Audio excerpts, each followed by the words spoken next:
ये लड़ाई तभी खत्म हो पाएगी जब पायलट को या तो मुख्यमंत्री का पद दे दिया जाए या फिर पायलट पार्टी छोड़ दें या फिर और इसके अलावा अगर कोई ऐसा ऑप्शन नजर आता है। फिलहाल मुझे नजर ऐसी चीजें कम ही आ रही हैं कि उप मुख्यमंत्री जैसे पद से वो खुश हो जाएंगे। जर को समझिए, जर क्या, जर कांग्रेस वर्सेस बीजेपी नहीं है, जर अशोक गहलोत वर्सेस सीपी जोशी नहीं है, अशोक गहलोत वर्सेस सचिन पायलट का दरअसल यहाँ पे खेला है। और उनको जिद इस बात का नहीं कि वो मुख्यमंत्री जाए, पायलट मुख्यमंत्री बनते उनसे ऐतराज नहीं है, पायलट कुछ भी करते ऐतराज नहीं है। दिक्कत ये है कि कांग्रेस में रहते हुए उसको वो बनाना नहीं चाहते हैं। शायद उसी पद पर दोबारा जाना नहीं चाहेंगे, चाहे ऐसे ही टोंक से एक विधायक रहकर स्टार प्रचारकों की भूमिका अदा कर लें या प्रदेश अध्यक्ष बनकर वहां पर से अपनी बड़ी जिम्मेदारी अदा कर ले, तो पायलट वो शायद स्वीकार करें सिवाय उप मुख्यमंत्री पद के।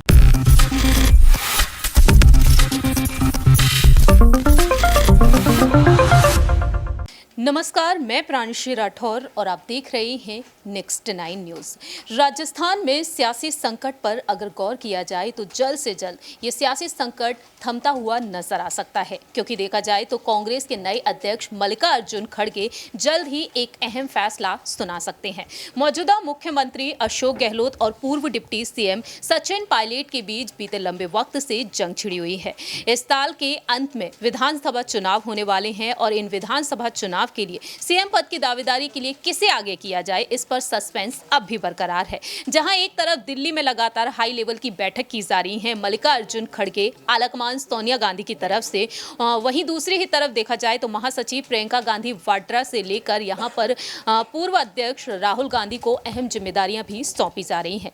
दावा यह किया जा रहा है कि दक्षिण भारत की जिम्मेदारी राहुल गांधी संभालेंगे और उत्तर भारत की जिम्मेदारी प्रियंका गांधी वाड्रा। लेकिन इसी बीच देखा जाए तो नजरें टिकी हुई हैं सिर्फ और सिर्फ पूर्व डिप्टी सीएम सचिन पायलट पर। आखिरकार सचिन पायलट के समर्थन में क्या कोई फैसला वाकई में सुनाया जाएगा या फिर नहीं, इसी पर चर्चा करेंगे न्यूज रूम में बैठे हुए तमाम सहयोगी से। जी हाँ, हमारे स्पेशल प्रोग्राम आमने सामने में हम जानना चाहेंगे कि आखिरकार सहयोगियों का क्या कुछ कहना है, क्योंकि गौर किया जाए यहाँ पर नए प्रभारी सुखजिंदर सिंह रंधावा की तरफ, तो सुखजिंदर सिंह रंधावा का यही कहना रहा कि सचिन पायलट को अगर उप मुख्यमंत्री बनाया जाता है तो इस पद में बुराई ही क्या है। वह इस पद पर पहले भी रह चुके हैं, उप मुख्यमंत्री पद को लेकर उन्होंने साफ तौर पर अपनी बात रखी। अब क्या वाकई में सचिन पायलट इस पद को स्वीकार कर पाएंगे? क्या वाकई में मल्लिकार्जुन खड़गे इसी पद को सचिन पायलट को सौंपेंगे या फिर सीएम पद को? फिलहाल देखा जाए तो नजरें सभी की टिकी हुई हैं सचिन पायलट पर। दावा यह भी किया जा रहा है कि दिल्ली की सियासत में उन्हें एक्टिव किया जा सकता है। सबसे पहले जानकारी आपको यह दे देते हैं कि 24 से 26 फरवरी के बीच राष्ट्रीय अधिवेशन जो किया जाएगा रायपुर में, इस अधिवेशन में कहीं ना कहीं मल्लिकार्जुन खड़गे पायलट पर अपना फैसला सुना सकते हैं। तो वहीं मध्य प्रदेश में कांग्रेस प्रदेश अध्यक्ष कमलनाथ को लेकर भी एक बड़ी अनाउंसमेंट कर सकते हैं। कहीं ना कहीं सीएम फेस के लिए यहां पर कमलनाथ को आगे किया जा सकता है। तो सबसे पहले राय हमारी रहेगी यहाँ पर कि आखिरकार यहाँ पर क्या कुछ कहना है कपिल का। कपिल, आप क्या कहना चाहेंगे? क्या सचिन पायलट को वाकई में उप मुख्यमंत्री का पद ही सौंपा जाएगा जिस तरीके से रंधावा ने उनकी तारीफ की है? देखिए, तारीफें पायलट की लगातार बहुत जारी हैं, लेकिन उप मुख्यमंत्री पद अगर उन्हें लेना होता तो वो पहले ही ले लेते। 2020 के बाद जिस तरीके से लगातार गहलोत और पायलट के बीच लड़ाई जारी है, ये माना जा सकता है कि ये लड़ाई तभी खत्म हो पाएगी जब पायलट को या तो मुख्यमंत्री का पद दे दिया जाए या फिर पायलट पार्टी छोड़ दें या फिर और इसके अलावा अगर कोई ऐसा ऑप्शन नजर आता है। फिलहाल मुझे नजर ऐसी चीजें कम ही आ रही हैं कि उप मुख्यमंत्री जैसे पद से वो खुश हो जाएंगे। देखिए, फिलहाल देखा जाए तो पायलट को लेकर ये भी दावे किए गए हैं कि बैठकों में उन्होंने शामिल होना बंद कर दिया है, और दूसरी ही तरफ देखा जाए तो रंधावा ने नोटिस भी जारी कर दिए विधायकों के लिए। तो सचिन पायलट भी उन बैठकों में शामिल नहीं हुए। हाथ से हाथ जोड़ो अभियान को लेकर जो सम्मेलन किए गए थे उनमें भी, जहां एक तरफ प्रियंका गांधी वाड्रा और राहुल गांधी के साथ कदमताल वह मिलाते हुए नजर आते थे, दिलासा उन्हें प्रदेश अध्यक्ष पद को लेकर दिया गया। तो क्या अब वाकई में कहीं ना कहीं यहाँ पर प्रियंका गांधी की तरफ से कोई पहल देखने को मिलेगी? देखिए, प्रियंका गांधी की तरफ से पहल मुझे नहीं लगता देखने को मिलेगी, क्योंकि जिस तरीके से लगातार जो बिहार में दौरे हो रहे हैं वहाँ पर उनकी रैलियाँ रद्द हो रही हैं, वहाँ पहुँचती नहीं हैं वो, और बाकी अगर तमाम जगह पर कहीं अगर बात करी जाए तो हाथ से हाथ जोड़ो अभियान को लेकर कहा गया था कि बड़े लेवल पर वो रैलियाँ करेंगी, जनसभाएँ करेंगी, जगह जगह जाएंगी, लेकिन प्रियंका गांधी जो है वो बिल्कुल नज़र नहीं आ रही है। अगर राहुल गांधी की बात करी जाए, कम से कम वो नज़र तो आ रहे हैं, मल्लिकार्जुन खड़गे सरकार पर हमला बोल रहे हैं, लेकिन प्रियंका गांधी बिल्कुल गायब सी हो गई है। तो साफ तौर पर माना जा सकता है कि बड़ा फैसला अगर वो सुनाएं तो ऐसी उम्मीदें जो है वो बेमानी होंगी। और पायलट जिस तरीके से लगातार मीटिंग्स अटेंड नहीं कर रहे हैं, अनुशासनहीनता को लेकर कहा जा रहा है। लेकिन अनुशासनहीनता अगर वो कर भी देते हैं तो आपको लगता है कि उनके ऊपर कोई ऐसा बड़ा नेता नहीं है जो कार्रवाई कर दे। अगर कार्रवाई होती है तो वो साफ तौर पर पार्टी छोड़ देंगे या इस तरह की और बड़ी धमकी दे सकते हैं। और फिलहाल अगर वो नाराज हो जाते हैं तो सरकार गिर जाएगी। तो कहीं ना कहीं तमाम फैक्टर्स को देखते हुए पायलट जो है वो अपनी मांग को और ज्यादा बुलंद तरीके से रखेंगे, और मांग पूरी नहीं होती तो फिर चुनाव से पहले कुछ बड़ा खेला जरूर होते हुए नजर आएगा। जाहिर सी बात है, चुनाव से पहले कोई बड़ा खेल जरूर हो सकता है। फिलहाल देखा जाए तो यहाँ पर सचिन पायलट के समर्थन में कई फैसले आने की उम्मीद जताई जा रही है। सीएम अशोक गहलोत ने भी यहाँ पर जिस तरीके से बजट को पेश किया और लगातार वह बयानबाजी करते हुए नजर आ रहे हैं, इससे देखने को यही मिल रहा है कि कहीं ना कहीं सचिन पायलट के समर्थन में अशोक गहलोत जरूर देखने को मिल सकते हैं। राय यहाँ पर लेना चाहेंगे हमारे सहयोगी आसिफ से कि आखिरकार उनका क्या कुछ कहना है, आखिरकार वह क्या कुछ कहना चाहते हैं। क्या उप मुख्यमंत्री पद पर क्या वाकई में यहाँ पर सचिन पायलट को ही आगे किया जाएगा या फिर मुख्यमंत्री पद के लिए, इस पर आपकी क्या राय रहेगी? देखिए, इसमें कोई शक नहीं है। मैं सवाल मैं चाह रहा हूं कि फिर से आप बताइए क्या सवाल था। जिस तरीके से सुखजिंदर सिंह रंधावा ने जो बयान दिया था, उस बयान पर अगर गौर किया जाए तो उन्होंने यही कहा था कि उप मुख्यमंत्री पद में बुराई ही क्या है, अगर उन्हें उप मुख्यमंत्री पद मिलता है तो बहुत ही अच्छा होगा। और दूसरी ही तरफ जैसा कि अशोक गहलोत ने हाल ही में जो पुराना बजट पेश किया था और उनके सुर बदलते हुए नजर आए थे सचिन पायलट के लिए, तो आपको क्या लगता है कि अशोक गहलोत भी कहीं ना कहीं उनके समर्थन में दिखाई देंगे आने वाले वक्त में? देखिए, सचिन पायलट को छोड़कर प्रांशी सबके समर्थन में, चाहे वो सीपी जोशी हों या फिर तमाम नेता जो कांग्रेस के इस वक्त हैं, 100 विधायकों में अगर लिस्ट में लेते हैं तो वो उनके साथ ही खड़े रहते हैं। क्योंकि देखिए, दो पार्टियों के बीच में लड़ाइयाँ हमारा अक्सर देखने को मिलता है, लेकिन जब राजस्थान का जब भी उनकी सियासत की हम चर्चा करते हैं तो एक अलग ही पहल देखने को मिलता है कि भैया कांग्रेस का ही जो मसला है वो ठीक नहीं हो पाता है।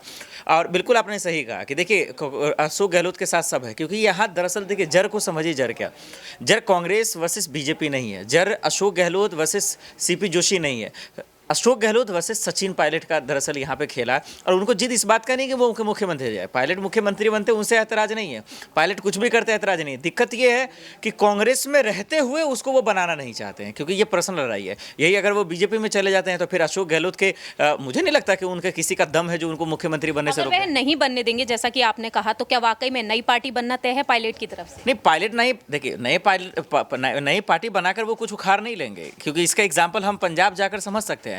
कैप्टन अमरिंदर ने भी तो नई पार्टी बना ली, गुलाम नबी आज़ाद ने पार्टी बना ली, क्या कर लिया उन्होंने? इनके लिए भला यही है, या तो कांग्रेस इनको सीएम का चेहरा बनाए और नहीं तो ये बीजेपी में चले जाए। भैया देखिए, आज के ज़माने में ज़्यादा ईमानदार होना भी ठीक नहीं है, क्योंकि सबसे ज़्यादा हिंदुस्तान में बेईमान खोजना है तो सरकार में चले जाए, चाहे वो कांग्रेस की हो या बीजेपी की हो। तो मुझे लगता है कि वो बीजेपी में चले जाए, सबसे बेस्ट रास्ता रही है, जैसे कि सिंधिया ने अपना रास्ता अपना लिया। वाकई में यहाँ पर जिस तरीके से आसिफ जी ने अपनी बात रखी है कि ज़्यादा ईमानदारी भी सही नहीं है। अब देखना यही होगा कि वाकई में सचिन पायलट ईमानदारी से आगे बढ़ते हुए नजर आएंगे या फिर वह कुछ अलग ही रास्ता अपनाएंगे। सवाल यहाँ पर रहेगा दीपक से कि आखिरकार उनका क्या कुछ कहना है उप मुख्यमंत्री पद को लेकर, जिस पद में कोई भी बुराई नहीं है। आखिरकार सचिन पायलट अब उप मुख्यमंत्री का पद क्यों नहीं चाहते हैं?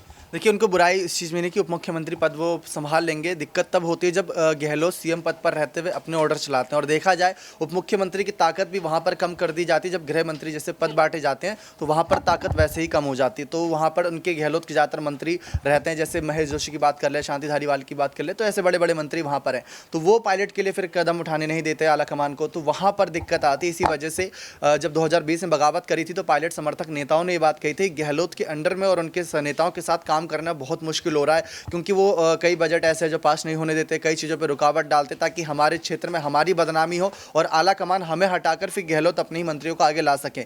तो वहाँ पर उनको फंसाया जा रहा था, ऐसा नेताओं का ही कहना था। लेकिन अब पायलट के उप मुख्यमंत्री पद की दावेदारी की बात आ रही है तो शायद उसी पद पर दोबारा जाना नहीं चाहेंगे, चाहे ऐसे ही टोंक से एक विधायक रहकर स्टार प्रचारकों की भूमिका अदा कर लें या प्रदेश अध्यक्ष बनकर वहाँ पर से अपनी बड़ी जिम्मेदारी अदा कर ले, तो पायलट वो शायद स्वीकार करें, सिवाय उप मुख्यमंत्री पद के। आखिरी सवाल यही रहेगा दीपक, क्या राष्ट्रीय अधिवेशन में वाकई में मल्लिकार्जुन खड़गे सीएम फेस को लेकर ऐलान करेंगे? क्योंकि मध्य प्रदेश और राजस्थान को लेकर ये दावे किए जा रहे हैं, आपको क्या लगता है? देखिए, अब चुनाव में ज़्यादा महीने का वक्त बचा नहीं, 8-9 महीने का वक्त बचा। अभी से ऐलान करेंगे तभी तय कर पाएंगे कि आगे कौन किस तरीके से रणनीतियाँ, किस तरीके से मोर्चा संभालेगा। अगर पायलट सीएम फेस नहीं होंगे तो उसी लिहाज से वो मेहनत करेंगे, लेकिन अगर पायलट सीएम फेस होंगे तो वो उस लिहाज से मेहनत करवाएंगे भी। वही गहलोत पर बात लागू होती है कि अगर गहलोत सीएम फेस होंगे तो वो अपने लिए रणनीति बनाएंगे, क्या कुछ उन्हें करना है और कब तक के लिए वो मुख्यमंत्री बनेंगे, ये भी एक सवाल रहेगा। क्योंकि हम देखते हैं बीजेपी में 1 साल बाद 2 साल बाद सीएम चेहरा बदल जाता ताकि एंटी इनकम्बेंसी अगले चुनाव में ना हो। हमने विजय रूपाणी को लेकर और कहने कहीं भूपेंद्र भाई पटेल को लेकर गुजरात में देखा, वही चीज़ यहाँ पर पर भी लागू हो सकती है, इसमें शायद किसी को दिक्कत भी नहीं हुई। कांग्रेस चुनाव जीते, पहले तो कांग्रेस के लिए मुसीबत ही यही है कि रिवाज को तोड़ते हुए चुनाव जीते। अगर चुनाव जीतते हैं तभी सीएम या डिप्टी सीएम की बात होगी।